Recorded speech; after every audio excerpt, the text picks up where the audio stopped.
জি sir বলুন কিভাবে আপনার সহযোগিতা করতে পারি।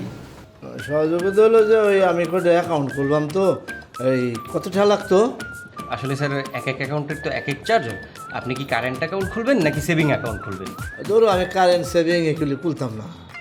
আমার দরকার হইলো একটা ওই টিকটক অ্যাকাউন্ট, একটা লাইকে অ্যাকাউন্ট, আর একটা হইতেছে ইনস্টাগ্রাম অ্যাকাউন্ট, আর ফেসবুক অ্যাকাউন্ট আমার আছে। হাসেন কি লেগে?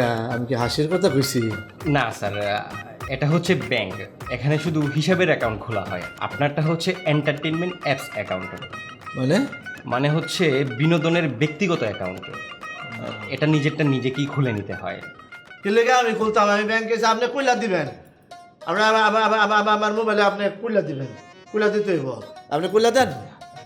না স্যার, এটা তো ব্যাংক, আমাদের কাজ হচ্ছে শুধু হিসাবের অ্যাকাউন্ট খুলে দেওয়া একজন ব্যাংক কর্মকর্তা হিসেবে। আপনার ব্যক্তিগত বিনোদনের অ্যাকাউন্টটা আমার পক্ষে খুলে দেওয়া সম্ভব নয়। কোন কাম কি লেগে আপনি এত কিছু আমি শুনতে চাই না। আমি আইসি ব্যাংকে অনেক দূরের থেকে আইসে, আপনি এটা করলেন মিয়া, এই অ্যাকাউন্টগুলো আপনি কইলা দিবেন। শোনেন, না করলে কিন্তু আপনার অসুবিধা হইতো। আমার হাত করলাম বিরাট লম্বা, বুঝছেন?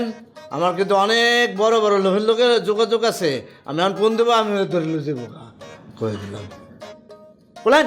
আচ্ছা স্যার ঠিক আছে, আমি খুলে দিচ্ছি, আপনি বসেন, শান্ত হয়ে বসেন। হ্যাঁ, আপনি টিকটক খুলবেন, আর লাইকে খুলবেন, আর ইনস্টাগ্রাম খুলবেন। জি জি স্যার, আমি খুলে দিচ্ছি। জি স্যার, অ্যাকাউন্টটা কী নামে হবে? আর নাম আপনি জানেন? ও, আমার নাম তো জানেন না। মোতালেব মিয়া। মোতালেব নিয়ে। জি স্যার।